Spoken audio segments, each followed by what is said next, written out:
चलिए, मार्केट के महारथी में आज हमारे साथ जुड़ गए हैं डीआर चोकसी फिनसर्व के एमडी देवेंद्र चोकसी। देवेंद्र सर, बहुत शुक्रिया आपका समय देने के लिए। स्वागत है आपका 18 स्वदेश पर। देवेंद्र सर, मार्केट को आप किस तरह से देख रहे हैं? सॉलिड मूव तो हमने पिछले हफ्ते देखा।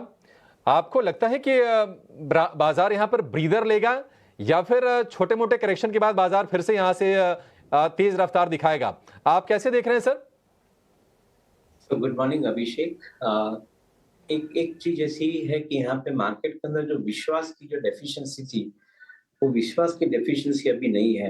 So obviously I think the market is more confident about the growth prospects forward. दो तीन चीज का मैं इसके अंदर एक उल्लेख करना चाहूंगा।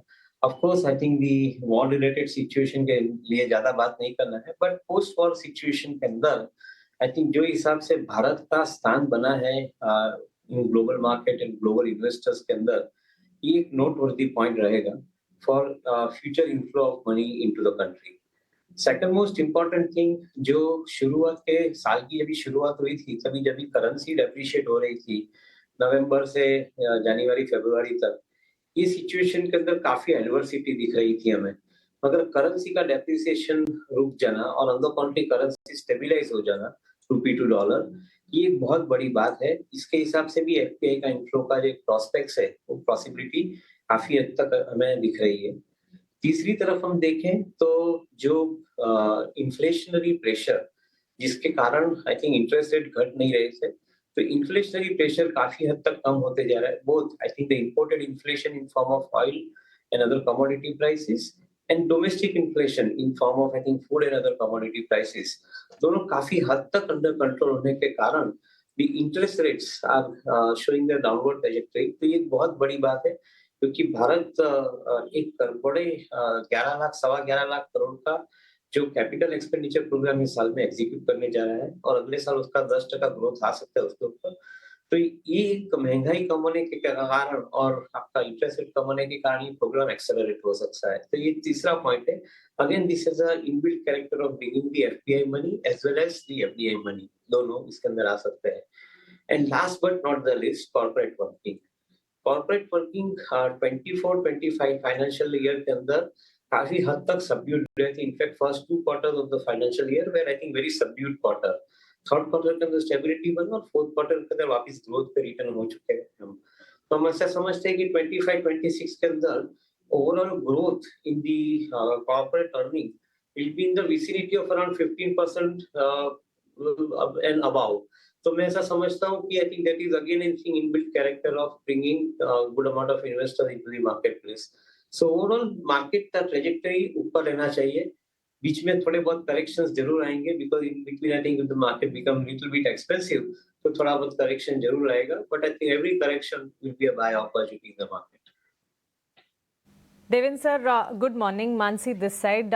कुछ दिनों पहले जब आप हमारे सिस्टर चैनल के साथ जुड़े थे, तब मार्केट पार्टिसिपेंट्स को डायरेक्शन नहीं नजर आ रहा था, लेकिन आपने डायरेक्शन दिया था और एक बड़ी ही सुंदर लाइन आपने चुनी थी, the fabric for the market is woven and the direction is clear. तब से लेकर अब तक, इनफैक्ट पिछले पूरे हफ्ते की मार्केट की तेजी को अगर देखें, वो श्रेय तो ऑपरेशन सिंदूर की सफलता को जाता है, लेकिन इस वक्त जो टेक्सचर नजर आ रहा है उसे ध्यान में रखते हुए कौन से सेक्टर्स हैं आपके रेडार पर और मौका मिलने पर, अपॉर्चुनिटी मिलने पर कौन से सेक्टर्स को वॉच आउट करना चाहिए?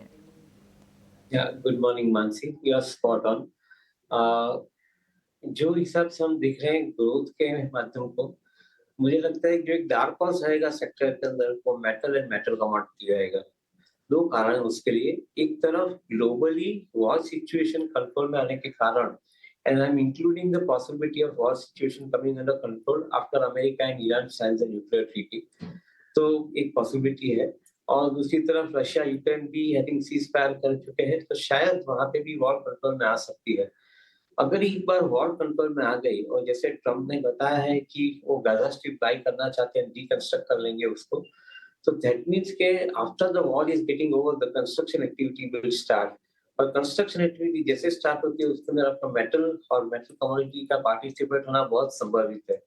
तो ये डिमांड सिचुएशन प्राइसिंग फैक्टर के कारण भी एक बहुत पॉजिटिव फैक्टर गिना जाना चाहिए। तो एक डार्क हॉर्स मेटल सेक्टर का आप पकड़ के चल सकते हैं। दूसरी तरफ इंडिया के अंदर बेनिफिट ये रहेगा मार्जिन का, क्योंकि most of the metal commodity companies are adding a renewable component of energy generation, power generation. Renewable component of power generation is having a cost of 2.5 rupees per unit. जो conventional source में से energy produce करते हैं उसकी cost आपको 10 रुपये के आसपास मिल रही है, मगर एक ब्लेंडेड कॉस्ट आपकी कम होते जाती है, तो that means I think your margins are going to be far better. तो ये एक तरफ पॉजिटिव गिना जाना चाहिए कि एक तरफ मार्जिन, दूसरी तरफ मार्केट, ये दोनों आपको एडवांटेज मिलते जा रहा है. तो मैं ऐसा समझता हूँ कि metal sector could be a dark horse. 6 months fast forward, I think this is going to be a reality, ऐसा मेरा मानना है. Similarly, I think जहाँ पे हमें ज्यादा विश्वास है वो विश्वास कैपिटल गुड्स और जो कंपनियां कैपिटल गुड्स के साथ में इकोसिस्टम में जुड़ी हुई है उनके लिए आई थिंक हमें अच्छा एक विश्वास है, क्योंकि इंफ्रास्ट्रक्चर स्पेंडिंग इकोनॉमी में चालू है, either through the medium of railways, defense, mining, or any kind of data center or any kind of other such kind of what we call initiatives the country has taken. मैं ऐसा समझता हूँ कि opportunity काफी हद तक manufacturing में बढ़ती जानी चाहिए. Selective manufacturing business I think should be a good buy opportunity. Last but not the least, काफी बात कर सकते हैं दूसरे की. बैंकिंग एंड एनबीएफसी के अंदर हमें लगता है कंटिन्यूड ग्रोथ चालू रहेगा. इनफैक्ट आई थिंक बड़ा ग्रोथ बनेगा, क्योंकि मैं समझता हूँ कि पब्लिक सेक्टर बैंक को शायद गवर्नमेंट कंसोलिडेट करना चाहेगी. तो जो एसबीआई का एक सक्सेसफुल एग्जांपल रहा है और दूसरी बैंकों का भी एक सक्सेसफुल एग्जांपल रहा है पिछले सालों में, ये शायद ये वापस काम में आएगा. और मैं ऐसा मानता हूँ कि consolidation in public sector bank भी एक अच्छी अपॉर्चुनिटी गिनी जानी चाहिए. सो banking financial remains I think positivity with in that निश can be in the public sector banks because of consolidation. The auto and auto ancillary could be added to the subject discussion that we have done, but again with selectively.